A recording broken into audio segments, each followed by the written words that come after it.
so I have done my best to sort of shorten all the accolades that he has achieved in his very illustrious career.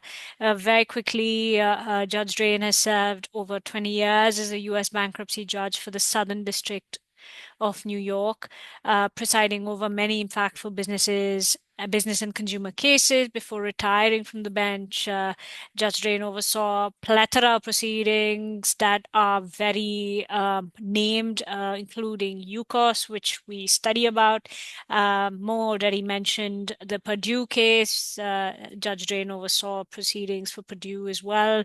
In his current practice at Skadden, where he is an off counsel, he advises on U.S. and cross-border Chapter 11 and 15 reorganizations and litigation, out-of-court restructurings, distressed M&A, and investment in troubled companies, debtor in possession loans, and exit financings, as well as mediation. Judge Drain has achieved many honors over the time of his illustrious career, along with the Judicial Service Outstanding Judicial Service Award from the Association of Insolvency and Restructuring Advisors, at the New York Institute of Credit Conrad B. Dubstein Award for Excellence and Compassion in Bankruptcy Judiciary, the American Jewish Committee Humanitarian Award from the Financial Services Division, and the Catholic Renewal Lifetime Achievement Award, to name a few. He's a fellow of the American College of Bankruptcy, a member and a former board member of the American Bankruptcy Institute, a former board member and an officer of the National Conference of Bankruptcy Judges. He's been a chair of the Bankruptcy Judges Advisory Committee established by the Administrative Office of the U.S. Courts, has testified before the Senate Judiciary Committee on Home Mortgage Loss Mitigation, and these are just a few involvements that he has engaged in over the course of the decades of work that he has done in the bankruptcy space. And not to mention, he's very much a teacher, and I've not had the opportunity to sit down in his class, but he's on the advisory board of many law programs on bankruptcy and also research centers. And hopefully, we essentially, with today's lecture, will get a glimpse of what his classroom looks like. And I'd like to invite Judge Drain to now talk about cross-border mediation and its scope for tomorrow. Thank you very much for agreeing to this, and we look forward to hearing from you. Well, thank you, Ishana. And thank you, attendees, for sticking with this into the wee hours for some of you. Ishana assigned me the topic of cross-border mediation, looking forward. My co-panelists here have given you a good background on mediation in general and insolvency matters, and I don't want to go over that ground in detail, but I think a couple of first principles are important. First of all, the reason for negotiating in insolvency cases is quite evident to U.S. practitioners, because our bankruptcy code is designed with many opportunities for negotiation, many open issues, since the topic of valuation, for example, is central to the operation of the bankruptcy code and parties' rights under it, and valuation is always a uncertain science. There are times when there is no reason to negotiate. If you have all the cards, if you have a lien on every asset, including the cash, the only reason you would talk to your debtor is to see whether they would just hand over the keys, as opposed to your exerting judicial remedies. But having practiced in this area now for over 40 years, the problems that businesses face and the nature of their assets and liabilities are such that negotiation is almost always worthwhile. But negotiation in and of itself is not mediation.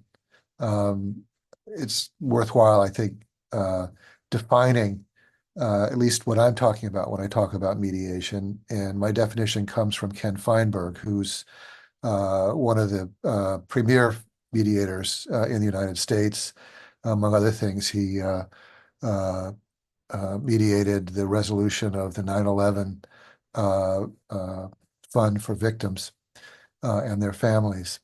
Um, his definition of mediation is a cooperative process in which the parties themselves fashion a mutually acceptable resolution of their dispute with the help of a neutral third party. Um, there are key elements of that definition that I want to emphasize. The first is that it's a cooperative process. The parties want to negotiate or at least think that negotiation is worthwhile. Um, but most importantly, for our purposes, it involves a neutral third party. There are plenty of times when you don't need a neutral third party. The parties themselves are represented by capable professionals who see the value of trying to understand the other party's position and motivation, as well as being willing to hear a different view about the underlying facts, um, because they understand that uh, every litigation has its flip side, a potential negotiation, and the outcome of that negotiation should be guided by one's understanding of the best alternative to a negotiated agreement. And one should always be ready and receptive to learn what that best alternative might be. Others on the other side can often inform you of matters relating to that you didn't necessarily understand or that your client didn't necessarily understand. But there are also plenty of times when a third party, neutral, really will facilitate that process. Um, uh, and that has grown in the United States, as Mo said, over the last 15 or 20 years in insolvency cases. And I believe it's becoming more evident every day in uh, other countries as well. Um, as we've heard in the prior presentations. The reason for that in the U.S. is, uh, in addition to just the benefits of negotiation, parties developing a culture where they appreciate first the guidance of a third party neutral, and secondly, engaging in negotiations in a fair and well-recognized process that is, as uh, Ali described, importantly confidential uh, and ultimately under the supervision of the court, which has the duty of dealing with the alternative, which is the litigation of the disputes if they're not resolved. Um, and in confidential discussions led by a third party who can decide whether they are shuttle diplomacy or some other form of getting the parties to focus on the benefits of an agreement, um, you have the flexibility to be open, candid, and talk about things that you would never talk about in a public forum. Um, so the advantages are clear, particularly in insolvency cases in two quite different contexts. The first are X versus Y types of disputes, largely litigation over avoidance actions, preferences, fraudulent transfers, and the like. Um, and that's largely driven by cost considerations as well as a mediator's familiarity with many common issues that he or she can then help the parties understand with respect to their own particular litigation, such as was the debtor insolvent at the time of the transfer, and what is the evidence that's been public so far said about that. But mediation also facilitates the resolution of much more complex disputes in a insolvency context, dealing with the allocation of value among the parties in the capital structure, and recognizing sources of value, including litigation claims, but not limited to them. Um, uh, we found that the ability of the parties themselves, when they're particularly multi-party disputes, in those complex situations to reach their own agreements is or can well be limited. So having a neutral third party facilitator uh, has been shown time and again to result in um, a much more expeditious and much more certain agreement. Um, with that backdrop, I think uh, it is or would become evident that mediation in cross-border disputes is equally, if not more, warranted often. Uh, the main reason for that is the complexity of cross-border disputes is greater than disputes, even multi-party disputes in insolvency contexts, uh, located within one jurisdiction. That's because you're dealing with different systems, different jurisdictions, a different choice of law rules, and also importantly, different cultural differences. As sophisticated as we like to think we are, um, the need to understand one's opponent or even one's ally in most issues um, is more difficult is more difficult to actually achieve in a cross-border setting because there may well be entirely different motivations, such as Ali highlighted. The regulatory regime in Australia puts a burden on the Australian insolvency professional that we don't have. And I experienced this as a mediator when I was a judge for another judge in trying to understand why Australian liquidators were being so difficult when they had so little evidence of a fraudulent transfer. Um, they were just under enormous pressure not to give in, and I had to find a way to make it easier for them to give in. Um, Similarly, creditors in foreign countries, foreign to the US at least, may have serious governmental constraints. Uh, uh, as I understand it, financial institutions, banks in India are under uh, uh, or face even potential criminal liability if they settle, quote, improperly, whatever that means. So understanding those motivations is really important and doing it in a confidential setting that the parties can perceive to be fair is a way to air those distinctions. And I think that this is why the European uh, recent innovations, as highlighted by um, the last speaker in Holland and France, recognize specifically uh, the role of mediation in cross-border disputes.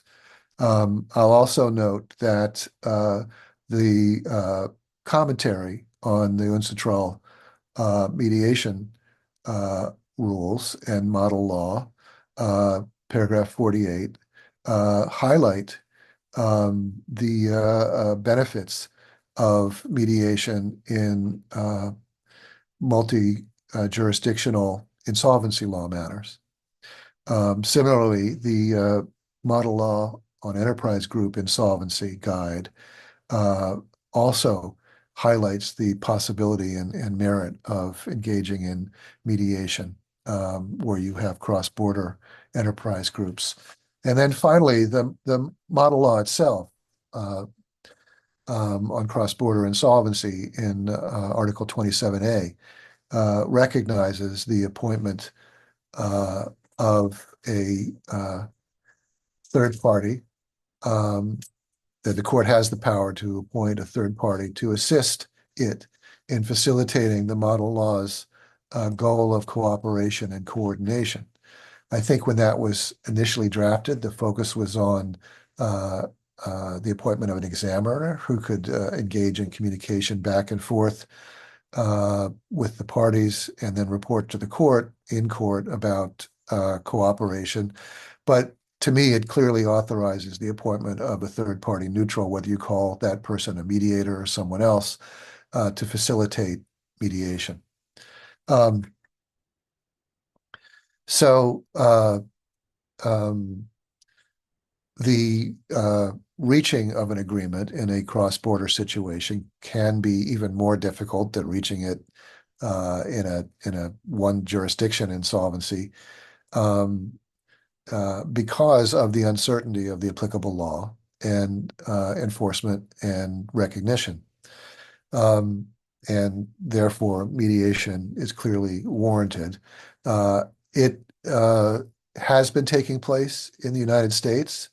I think the first large cross-border mediation actually did not result in an agreement, but I think is well known to lawyers who practice in this area. It was the mediation in the Nortel case, where there were just enormous disputes over the allocation of the uh, gross proceeds from the sale of the debtors. Um, the sale having been very successfully negotiated by a lot of different uh, uh, uh, controlling parties, whether they were the debtor in possession or a third party trustee.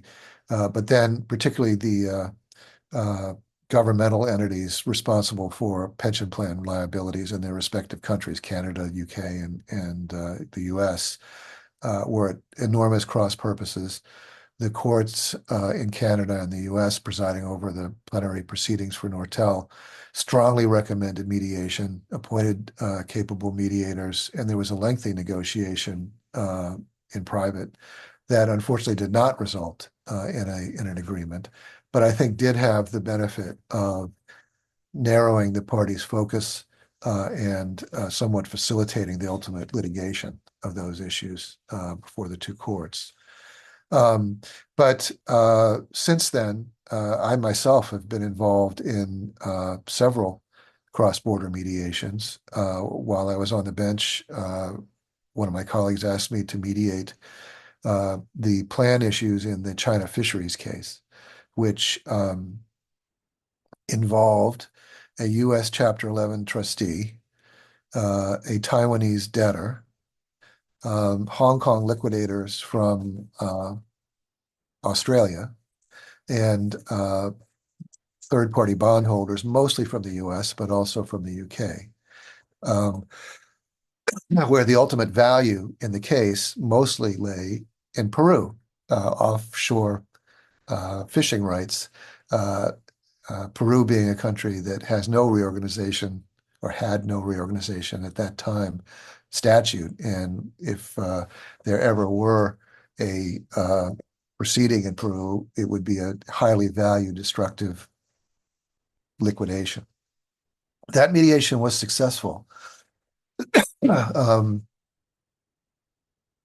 including persuading the Australian liquidators that, particularly given that the mediation was under the auspices of the U.S. court and would involve uh, a multi-jurisdictional resolution that would ultimately be approved by the U.S. court, they got a little more comfortable with not pursuing their investigation of potentially avoidable transfers to the nth degree. Um, I have a feeling that a similar type of approach might give other types of creditors, like regulated banks, a little more comfort in reaching an agreement in a multinational situation because their own regulatory constraints certainly apply, but would have to be applied in the context of a multinational insolvency dispute where they face the potential uh, uh, worse result in a litigated result in the foreign court. Um, in my own cases, as uh, Denny described with his ocean carrier examples. I had two ocean shipping cases with multiple silos with different types of foreign creditors and foreign owners, and mediation was quite successful in bringing those parties together.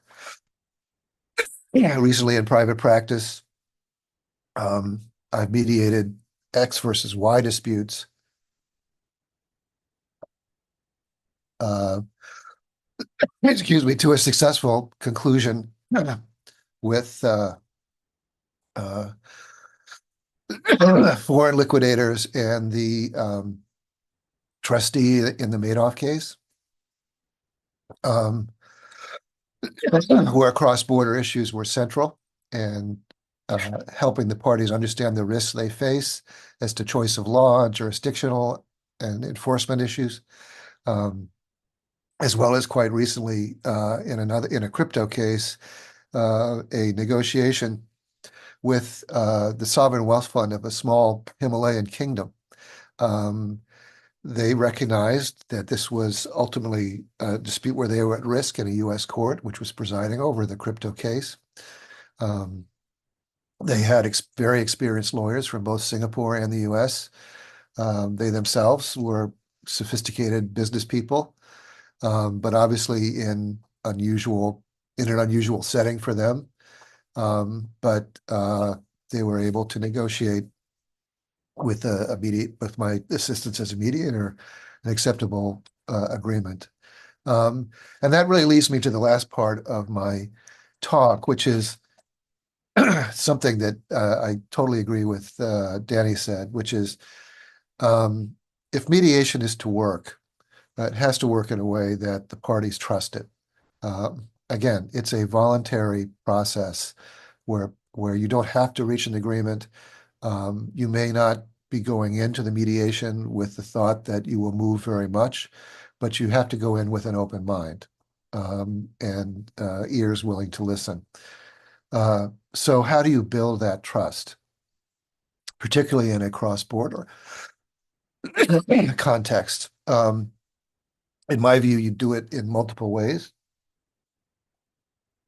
Probably the least effective way is a coercive way where people are required to mediate by statute. I think two of you have said that's really turns into a check the box approach, and I agree with that completely. Um, on the other hand, I think the mediation culture does not grow without the support and active influence of the judges that are presiding over these matters and are the alternative to mediation, i.e., their litigation rulings. Uh, they also lead the legal culture, and particularly in a cross-border area, as I think the Judicial Insolvency Network, which I was a founding member of, helped to prove by um, getting together under the auspices of the Singapore Supreme Court and developing cross guidelines for cooperation and coordination in cross-border cases and and modalities for communicating in cross-border cases. Until those guidelines were in place, it was much harder to get regular and trustworthy uh, and repeatable systems for cooperation and coordination. I think uh, the GIN network is going to be focusing on mediation in particular to develop those types of guidelines that the respective courts will be comfortable with. And they have obvious places to start, like programs like this, like the Judicial Dispute Resolution Network's guidelines, and other work that's being done by UNCITRAL and INSOL and academics. These aren't particularly complex concepts. Again, mediation uh, needs to be flexible, but it's in the context of a litigation. or an insolvency case, and therefore um, avoiding delay, avoiding gamesmanship, uh, maximizing cost effectiveness are important. So you probably want reporting back to the respective courts periodically as to whether there's still a reason to keep negotiating. Confidentiality is critical. I firmly believe that it's really important when you have to have an effective mediation culture that the parties actually believe that the mediator is not communicating with the judge and reporting on the actual content of the mediation. Um, and you need to have a culture where experienced people that the parties will trust to be a facilitator are appointed as mediators. Um, as much as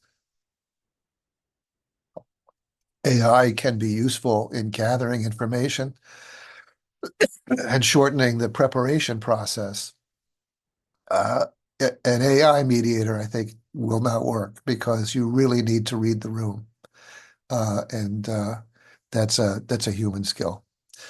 Um, those types of people need to be well compensated, so you need to work out rules for providing for their compensation and also protecting them from uh, potential liability and discovery and the like.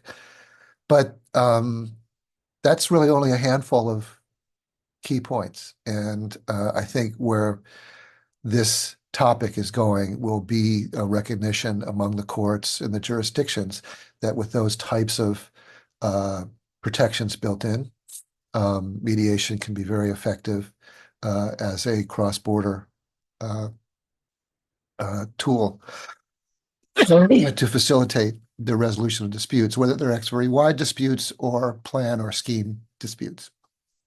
So, thank you again for asking me to speak on this topic, and I'm happy to take questions or open it up to the other panelists to weigh in. Thank you for that, Judge Wayne. Before we sort of open questions to the audience, if there are any, please feel free to drop them in the chat box. I just wanted to check if the panel wanted to give a few thoughts or had questions for each other, because I mean, I have many, and I'm happy to sort of charge right ahead, but wanted to give this opportunity to the panel if they had any thoughts or comments to each other or to you.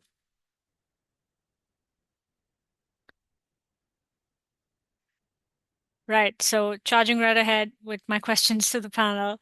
So just generally, very curious from Ali and Mo specifically, as jurisdictions that took to mediation early, perhaps could you comment on the reservations that existed in the jurisdictions in adopting mediation? Are there any pitfalls that still exist in mediation for distinguishing personal and corporate bankruptcy cases, for instance? And let me just give Ali the floor first. Sure. I think that um, mediation is extraordinarily widespread in Australia. So it's pretty much almost virtually every single case goes to mediation at some point. Whether it's successful or not is another question. But I think that if any people still exist that are operating in the legal system in Australia in the insolvency area that don't believe in it or don't think it works, they would be a minuscule percentage. Like one thing that is probably we take for granted is just how accepted it is. Um, I have obviously some views about we could do a better job using it earlier and we could do a better job using it instead of litigation, but it's certainly well accepted that people will go to mediation at some point. I Well, um, um, I think they're in the insolvency area, particularly for large cases. I think that there were two impediments that we had to get over, and they probably exist worldwide. The first is that there were key practitioners who were sort of at the top of their game and were perfectly comfortable with the system that existed before mediation got more prevalent. And they did not want to even think about uh, ceding some of their influence or control to a third party. Um, but I think those folks came around in large measure. They viewed it as something that the courts wanted and that ultimately actually facilitated quicker resolutions and was better for their clients. But that's going to be a barrier because there are always people who are perfectly happy with the way things are working, um, even if they're not necessarily working that well uh, in toto.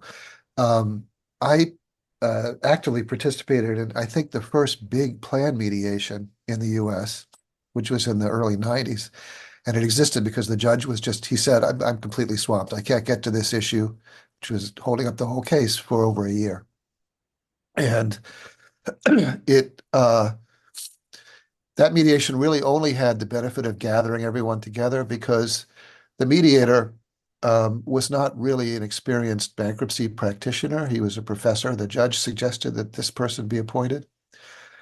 He was a brilliant person and a really great guy, but he didn't speak the language of the parties, who are mostly U.S. hedge funds and financial institutions and their lawyers. So, in essence, the mediation worked because the lawyers just used everyone being together to negotiate the result among themselves. So it took a little while for us to understand who should be selected as the mediator and for the parties to do it themselves, as opposed to the court having to step in and pick someone. And as Mo said, that selection really depends on the type of dispute. Sometimes you want someone who's very empathetic, very facilitative. Um, uh, at other times, you want someone who's, moves it along quickly. Sometimes you don't even need a lawyer. It may be an accounting dispute or a contract, a construction dispute. But de developing a means to pick the mediator that someone really believes in, whose guidance is important, and who's not overbearing, who lets the parties uh, speak, who uh, understands the dynamics and slowly, at least not aggressively, but during the course of the session or sessions, then sort of steers the parties towards an agreement. Is that takes time to figure out how to do that, and I think you have to accept that there'll be some disappointments before people get used to that process. Mo? Shauna, let me dovetail into Judge Drain's comments. I agree with him with the at the start of mediations back in the 90s, how attorneys' view of it was, and we're an advocacy system as Danny had said earlier, and I will tell you, turning back the clock, I wasn't a proponent of mediation. I felt if I couldn't settle it, how would a third party help me settle it? I've settled a lot of cases. I thought I was always fair.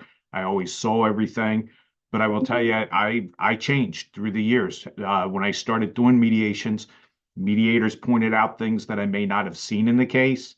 Kind of size was able to convince my adversary to move off the dime when I wasn't able to. And now that I've sat in seat as both a participant as well as a mediator, and learning how to work people better, and seeing the growth of mediation, the numbers of mediations, and people's faith is increasing in it, which is huge. I mean, it's volume. The increase, the dialogue back and forth, the different seminars that like this one where people are telling their stories and how things fall into place. I mean, mediations, it's got It's got a ways to go, as you heard the other panelists say, how it's being developed in the other countries, but it's going to get there. And it's beneficial because it saves costs, it gets quick resolutions. I've become a fan of it. Thanks for that positivity, Daphne. Positivity, Mo. Daphne, I was coming to you, so thank you for the hand raise. And while you weigh in on that, I do have a question to you specifically, and perhaps you can give your comment and answer the question together. Now, clearly, thematically, enforceability seems to be a point of contention, irrespective of jurisdictions that have adopted it and jurisdictions that want to adopt it. Just from the perspective of EU, what is the scope of enforceability? Are there any concerns from the EU perspective that you'd like to sort of highlight? Um, so with regard to enforceability, the EU Mediation Directive really targets that within one of the provisions. I mean, the directive itself consists out of somewhat eight provisions anyway, one of which is on enforceability. And that actually links to the birth of the directive, which started in 2000. And the main debate, which is also linked to the challenges in regulating mediation, especially at the EU level, especially in a harmonized manner, was, do we let practice decide this? Do we let it go in practice? And if we do, how do we ensure that there is cross-border enforceability? With regard to enforceability, the EU Mediation Directive is adopted in all of the EU member states. I think I can mostly focus on the Netherlands in this case because the Netherlands doesn't have provisions for domestic mediation and their enforceability. There is the option that parties, once they have a settled agreement, that they go to the notary and get it signed in order to get an enforceable title. But for cross-border disputes, it can be homologated by the court. So there is this kind of national discrimination amongst their own people. Yeah, enforceability is addressed in the EU Mediation Directive. When it comes to the first question, I wanted to add on to that before. The main challenges during the adoption of the Preventive Restructuring Directive was linked to mediation. First of all, it was quite explicit and strictly regulated. And the main complaints coming from national jurisdictions was this is very infringing on our sovereign rights and our own practice on how to develop this. At the same time, there is not even a common and harmonized definition of mediation, which actually links back to what Judge Drain said about how do we interpret mediation? Is it more facilitative? Do you need an evaluative mediator? Does it need to be an expert in the matter, or is it just focusing on removing communication blockages? So as long as there is no common definition, or at least that was the argument of many nations during the debates, as long as there is no common definition, no common approach, you cannot implement mediation in separate fields of law, including insolvency. And this is why mediation, instead of targeting it and elaborating on it, they didn't want to go into that minefield. And to accelerate the adoption of the directive, they removed any references to mediation. And that challenge obviously then remains. Is mediation then interpreted to be involved in insolvency? Do you adopt it? Do you not? And that is left to the nations. So, yeah. Thanks for that, Daphne. We are, of course, overshooting time as one does. But I do have two questions, one specific for Renee and to Judge Drain for a final word, and to all of you as a last question to close this session. Renee, from the perspective of South Africa, one of the key things as now a student of South African insolvency and rescue, there is seriously a rescue-oriented outlook towards bankruptcy. But it is still heavily dependent on a court to essentially say certain rescues okay, certain rescues not okay. With the new sort of amendments that have come about, there's now a concept of insolvency trial courts, which I definitely need to look into and perhaps co-author a paper with you about. So just sort of trying to understand how the concept or the idea of being a rescue-oriented jurisdiction ties into now having insolvency trial courts in South Africa. And could you weigh in a little bit on how that would sort of tie in with this idea of mediation that is being pushed forward? Okay, yes, interesting question. The the specialized insolvency court, one must remember, will also be hearing the applications for business rescue. So the name specialized insolvency court is a slight misnomer because we actually wanted to call it bankruptcy, but we don't have the word bankruptcy in any of our legislation. So that would have just caused confusion. So we stuck with the specialized insolvency court. But the specialized insolvency court can listen to business rescue, can hear business rescue applications and any dispute that ensues in business rescue that the parties don't want to use our business rescue alternative dispute resolution. Um, the insolvency matters that the court will hear will be obviously be the application for liquidation, sequestration, extension of powers of liquidators, rehabilitation, and any dispute, voidable dispositions. So that's from the court perspective. So that has not changed our insolvency regime. Business rescue in our chapter 6 is as you say, focused on rescue. But the practice has now shown is that business rescue is not the ideal mechanism for state-owned companies, which is another problem completely different, which is just too many moving parts at the moment.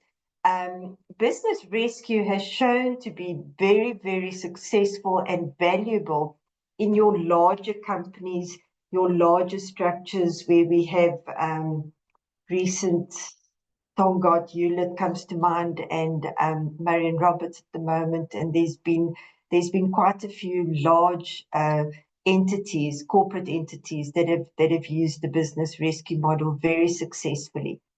Our data is not great, so we are looking at identifying and providing details to parties because my members always just ask me, but where's the data? Foreign investors come in and hear about business rescue and say, but what are the statistics? And we battle to give them proper data. So that's one angle that we are focusing on. But our insolvency regime is absolutely still creditor driven. Even though we have business rescue for corporates, our insolvency regime is still creditor driven. Does that answer your question? Yes, but we'll do another session just on the South African regime soon. Just to sort of quickly go around as a final word from each one of you, one of the things that I teach in my class is how to MLCBI. Which is essentially what would be perhaps outlook of recognition of proceedings, recognition of judgments if India would adopt an MLCBI, would adopt the MLCBI. And my pitch essentially is the idea of a modified MLCBI for a jurisdiction to sort of respond to it, respond to cross-border needs, cross-border cases. And one big component that I think needs to be included in the Indian context is mediation from an enforcement perspective. Just to get your thoughts on it quickly, do you believe that, or do you think that there is a large amount of relevance that assists cross-border mediation cases if there is an MLCBI that a country already has in place? Does it assist in the settlement of interstate disputes in bankruptcy cases or the recognition of foreign proceedings, which are very routine disputes that you see in cross-border bankruptcy cases? So just quick thoughts around the table and leave Judge Drain to give his last word for closing this session.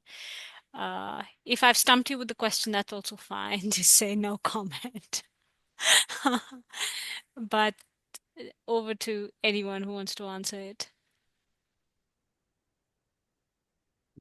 Shana, I'll I'm go. going to quickly. You go. Ellie, No, go. you go. You go. You go. Okay. Okay, so basically, Shana, you're giving me a magic wand. So I'm going to use my magic wand, and I'm going to say that in the current situation where we are becoming a global village, that every country that trades, I mean, which is basically every country, I think, there has to be some sort of system, and we have to recognize one another's systems. And mediation has to be one of the tools. And there has to be an agreed on structure so we get the trust back. And for me, it's a no-brainer. Ali? I agree with that. I think that a model law, I just think that it would go a long way to helping the parties feel confident and to take away some of the concerns that parties might have about enforcement. So if you know that we've all signed up to this particular regime, then that gives us certainty and it gives us especially in a business context, I think that's really important. We want to know that it's going to be enforceable, and we want to see a clear pathway to enforcement. So I think, yes, the model law would be good. Mo? Yeah, I agree. There should be something more formal that's out there that everyone can follow. But remember, mediation is, although it may be mandatory to go into mediation, it's voluntary to settle in a mediation. It's not binding. And a settlement that emanates out of a mediation, when the party signs a piece of paper, it's a contract. And it's a contract everywhere, whether it's in the US, whether it's in any other country. The parties agreed to something and it's a contract. So its enforceability is each country accepting a contract that got executed in another country.